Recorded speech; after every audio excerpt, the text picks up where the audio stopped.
Hello, and welcome to our First Friday's event.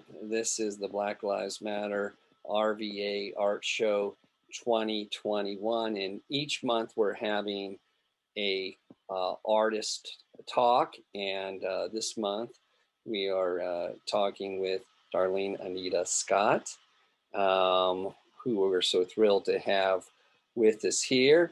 And we're going to be covering a series of questions and showing some artwork and some poetry and so on. So I'm just going to start off, Darlene, and ask you to tell us a little bit about your station in life, and then also what are your artistic mediums that you're involved with?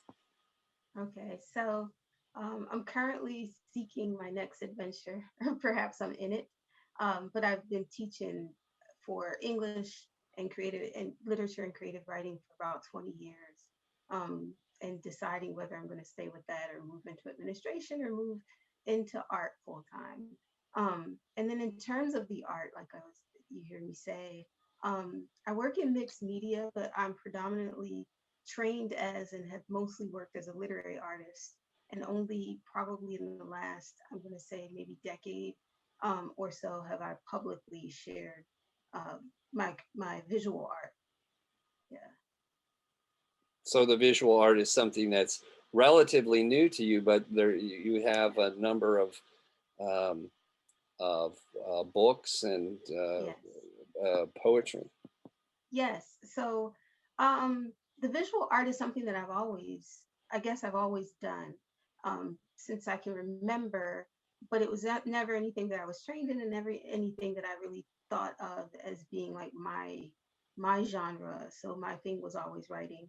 And in terms of the writing, that's where I spent the most energy. So of course, that's where I've had the most I don't know if success is the proper word, but that's where I've done the most work that's public facing. And so, in terms of the books, I co-edited an anthology of poetry and critical essays called Revisiting the Elegy in the Black Lives Matters Era. That was published in late 2019. And I'm currently in process of publishing. If you know anything about the publishing process, it's in the hands of the publisher, and now I'm working on all the marketing and the background stuff. But that collection of poetry is called Marrow, and it reimagines Jonestown, or the People's Temple. I like to say the People's Temple because they were, in fact, a Christian congregation. But most of us remember them as Jonestown, and if we don't remember them as Jonestown, we remember them as the congregation of people who drank the Kool-Aid. So, so the collection is called Marrow, and it comes out later this year or probably 2022, depending on the process, from University Press of Kentucky. Very nice.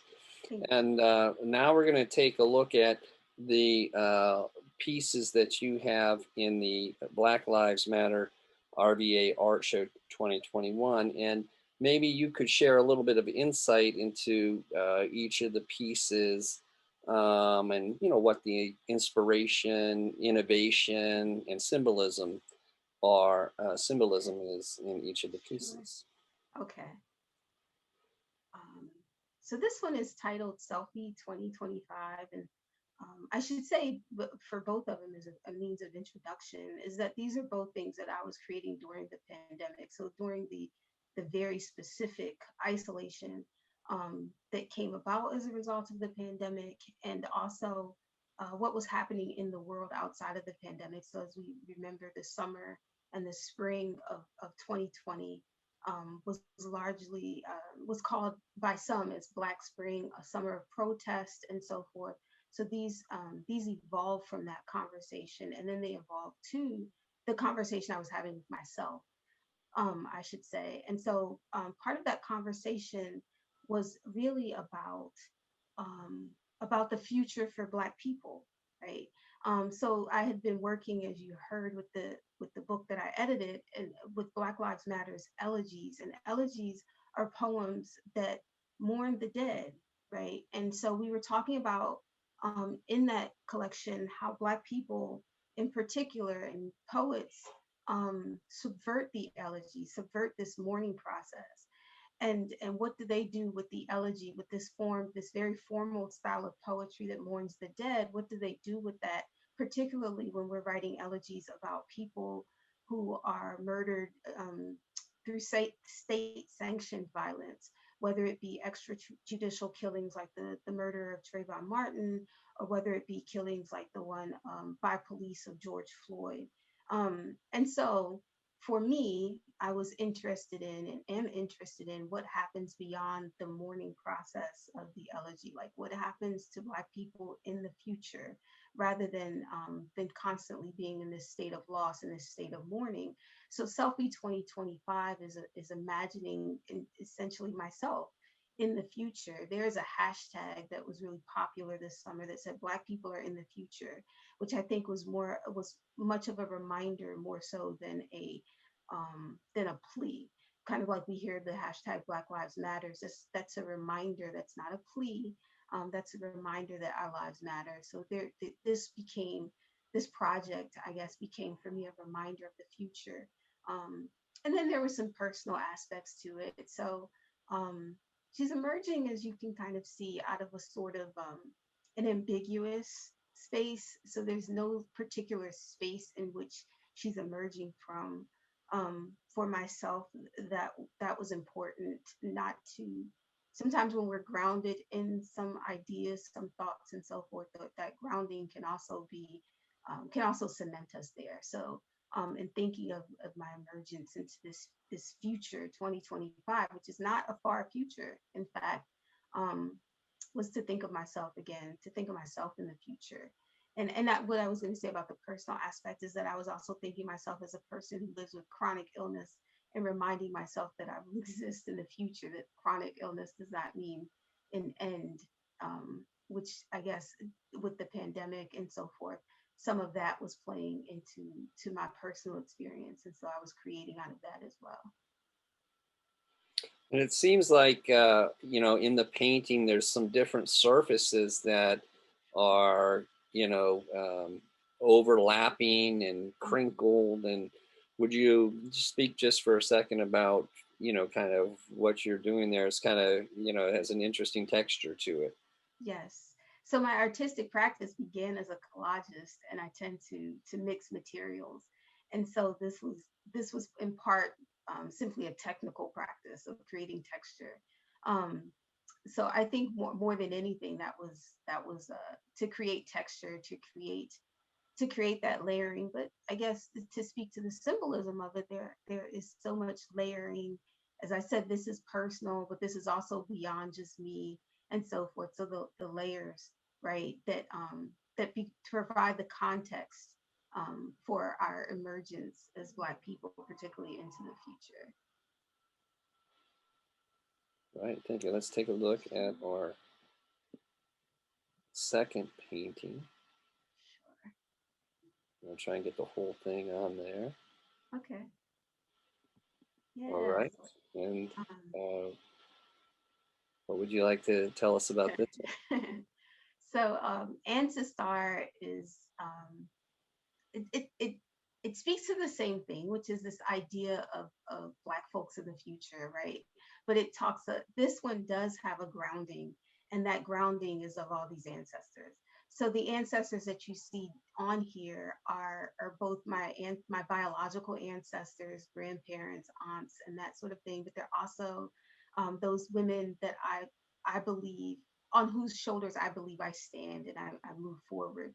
Um, and so you'll see a lot of writers. You see Toni Morrison, you see Gwendolyn Brooks, Lucille Clifton, but also other folks. I think Shirley Chisholm is on here. And see the playwright Lorraine Hansberry and so forth.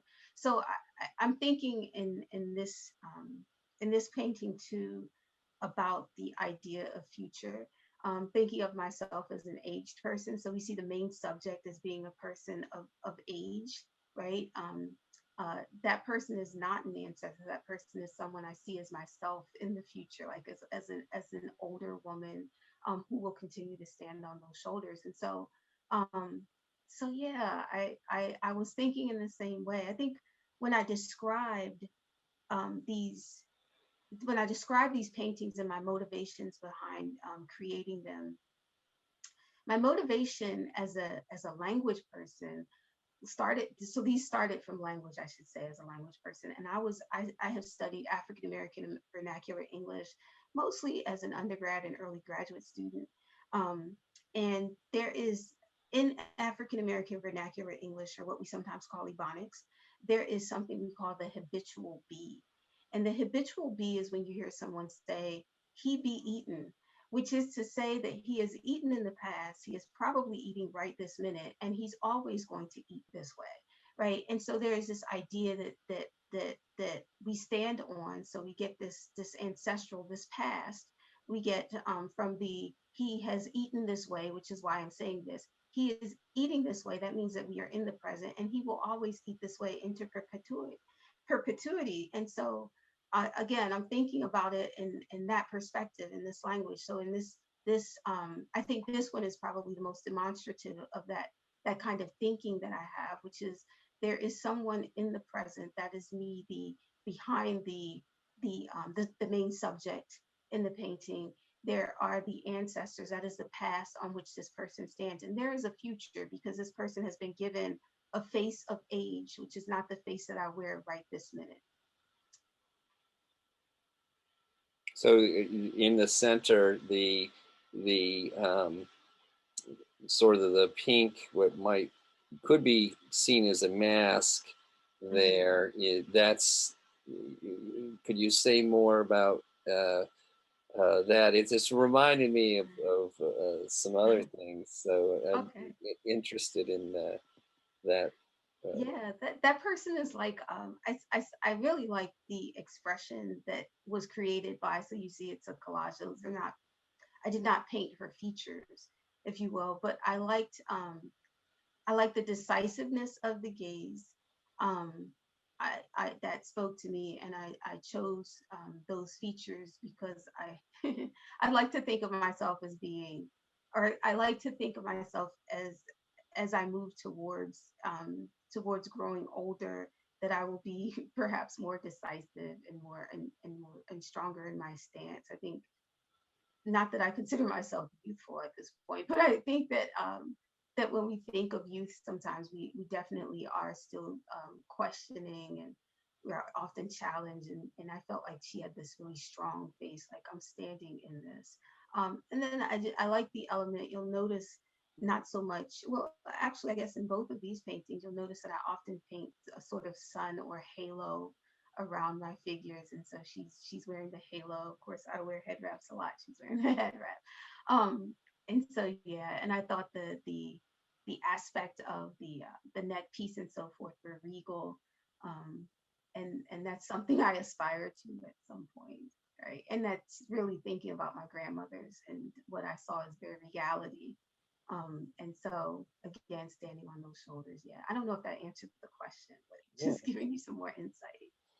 And I'd like to, talk to you a little bit about when we have artists who work in different modalities, Mhm. poetry, writing, and then also painting, just to ask a little bit about, how do you see your creative process being different, maybe when you're working with words Mhm. than when you're working with images?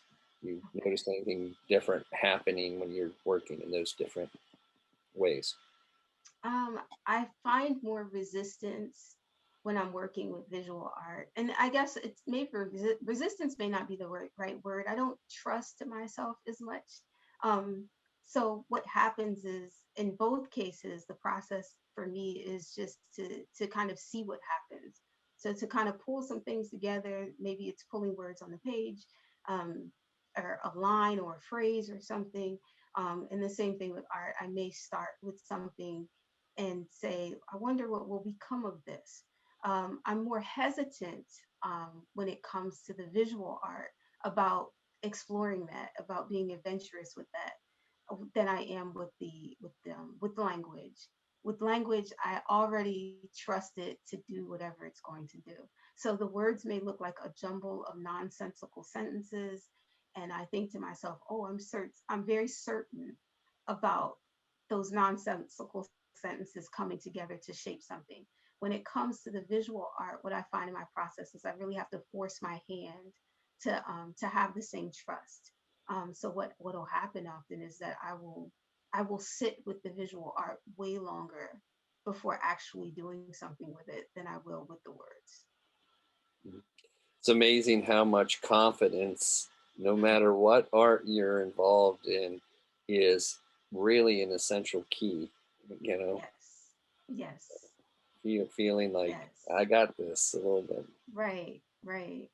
So I'm getting more confident with the with the visual to just let it happen.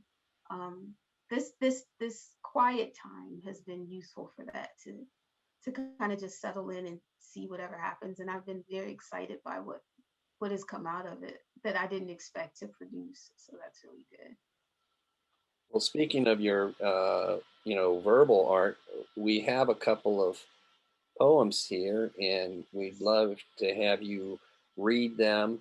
Uh, Oftentimes poetry can be read by others, and when you hear it read by the artist, it has such a different emphasis on different spots that you wouldn't necessarily Absolutely. put it, and just Yeah, so we're thrilled to have a couple sure. of poems here, and Yes. we're going to let you, if you want, you can set it up, or however Okay. you'd like to do this.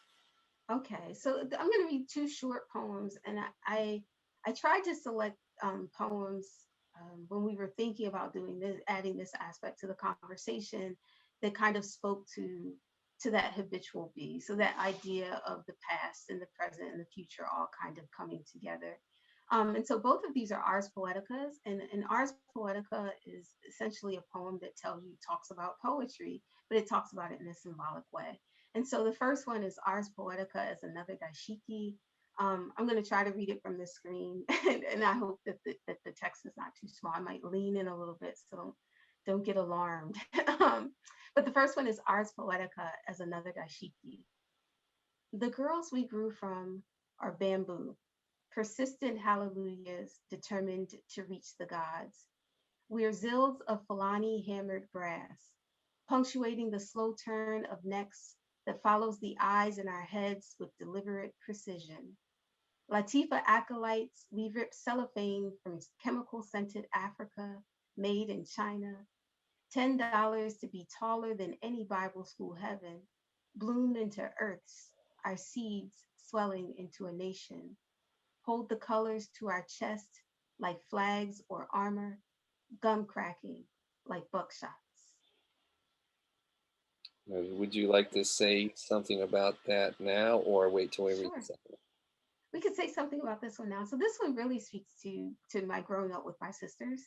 I have a twin sister and three older sisters, and just um, thinking about how we evolved into the women that we are. And I think, let me see, perhaps it is the bamboo I was thinking about bamboo when I started it. So this is a case of starting with just that one line, and how bamboo is really persistent in the way that it grows. So people who have bamboo in their backyards, they will tell you that it, no matter how many times they chop it down, it's coming back, right? And so when I think about being a Black girl in America, um, and the many things that a Black girl has to go through, to move into adulthood, to move into womanhood. Black women are very much like bamboo, and my sisters, I guess, and I are no different. And so that's what this poem speaks to. And then the dashiki part is just because that was something that we were really into and shopped for. And it's interesting because we would shop for them at flea markets and places like that, and they would often be made in China, but that was our way of representing who we were, was to wear this, and it didn't matter its origins, it mattered what it represented to us. Let me go down here. Yes. There, we get that up there. All right. So we're talking about the same girls. This is the girls on the playground. Ars Poetica of the monkey bars. How the metal bars wound the pads of our gripping fist, first a callus of warning, then blisters. how we are chided with stinging alcohol, how they leak through white gauze and defiance, how we refuse to stay away from those bars through to healing, how sky becomes ground, how we own gravity, how we peer the big kids across the grass border to the patch of asphalt they transform into rucker, how a caution tape of their bodies contains the swell of them in Saturday best until it rips against dances to music that makes the afternoon bleed, how often we regale our own blood, how our chest balloon proud hemorrhages. So yeah, so Ars Poetica, the monkey bars, again speaks to childhood. I think again when we talk about these poems as being as being Ars Poetica as a representative of poetry, the poetry process, the writing process, and so forth. Um, this particular poem, anyway, speaks to again, I suppose the persistence, right? And so what we have here, the persistence of the writer, the persistence of the poem. And so here, as we're talking about these little black girls playing on the monkey bars, they get calluses and they still continue to get on those monkey bars, like they're determined to continue playing on them, even as their hands are wrapped in gauze and are stinging. But it's so exciting. And so I suppose again that speaks to this experience that we will persist no matter what. And so it speaks both to the idea of producing poetry about how poetry persists, and then to the experience of again growing up Black and female in America, that persistence, that persistence, that persistence. Very nice. Thank you. Okay, we got out of the share screen, and you know, uh, I noticed that you're in this show, the Black Lives RVA Art Show, and some of your poetry is in online on Yes. Black Lives issues. Mm-hmm. And I wanted to ask you, whether you feel that artists in general have a responsibility to be activists. I have to say that I don't. I think artists just have a responsibility to create the world around them. Like so, we need the artists to be the observers and then to be the recorders. And if that activates, if we think about the root word of activism, if that activates folks, then that's great. But it's not necessarily their responsibility. I use the analogy, or have used the analogy, and I don't know if it's the best analogy, which is that a woman is not responsible to be a mother. Like that is not part of her responsibility, although that is her capability. So it's possible that she chooses to use her biological capacity to be a mother. It's possible that she chooses not to. Doesn't change who she is, and that she can produce other things. And so I think the same is true of the artist. It doesn't change our capacity as artists to create, but perhaps when we create, perhaps it does activate us and activate others, and perhaps it doesn't. But it is not a responsibility. It's not a requirement, I don't think. It's interesting when you look at the whole collection of work in the show. You'll Mm-hmm. see, some very poignant pieces of art that are directly drawing attention to injustice, but you also see Mm-hmm. a lot of, you know, images of beautiful Black folk doing Mm-hmm. something here or there that doesn't necessarily seem like, a statement, Right. but in some sense, Right. that is a statement itself. Do you have any thoughts on that? I agree. I agree. So that goes back to when I was saying that we're the observers, and we're the people who record what we observe. And oftentimes when we're recording what we observe, there are things that other people may have missed, right? Like so, sometimes I'm reading a poem and I have an image, and I'll read it to someone and they'll say, that's a great image. I never thought of it that way. I looked at that thing a million times and never saw that. And so I think that that when we think about think about art that way, right? Like if the artist is observing, is presenting the whole of the Black experience, it doesn't have to be a statement, because once you're demonstrating that Black experience, that there's your statement right there. Because oftentimes that whole experience, um, is not something that everybody is able to see. It doesn't mean that they've not seen it. Maybe they just missed it. Because you know how we drive past places a million times, and we realize that we missed this one particular aspect because somebody stops us there, or the traffic stops on the highway, and you've ridden this highway a million times, and there's a traffic jam, and then you look over and you're like, that's been there all that time. I've ridden past it a million times and I've never seen it. So I think the same is true oftentimes of art, is that an artist, that they're producing and recording that the whole of the experience that we would not see, and that's really critical to activism, right? Thank you. Mhm. The next question I have is, what do you think that white artists can do to advocate for Black artists right now?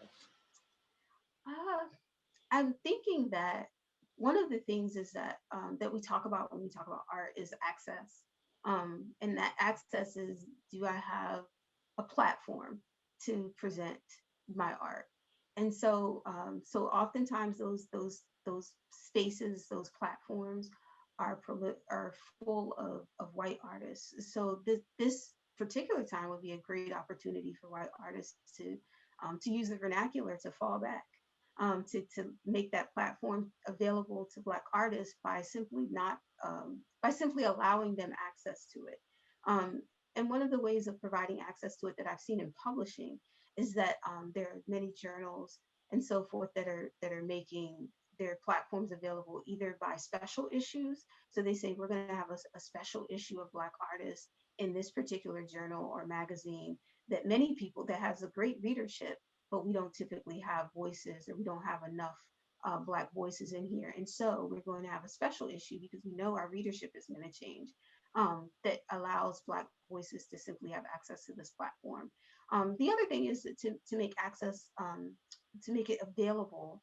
Um, and again, I'm speaking from the publishing standpoint, is that there are fees often associated with submitting work, and so there are many platforms that are also making it more accessible by waiving those fees for people of color and for Black people. Those are just two ways that I can think of that I've seen that I think are actually working, in terms of advocating. Um, and then of course, if you have a platform of your own, to provide space for Black artists. So to present Black artists, if you know Black artists, give them space on your platform, because that's advocating and that gives them more viewership and or readership, as it were. So I think those are three ways. I'm sure there are more that I can't think of, but those are some that off the top of my head that I'm seeing and that I think are working. And I don't think we can have a conversation in 2021 without mentioning the pandemic. You've already brought it up once, but I know a lot of there's the pandemic has affected folks, some in a positive way, some in a negative way, Mm-hmm. and just wanted to ask how the COVID pandemic has affected your creative process. Um, I think like a lot of people, I went inward, and when I go inward, I get creative. So it's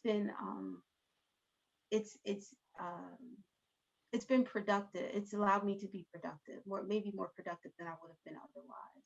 So for me, my process has evolved. I think, like, I've definitely gotten settled down more into both the writing, but more so into the visual art, because I always go to writing. That's kind of my go-to.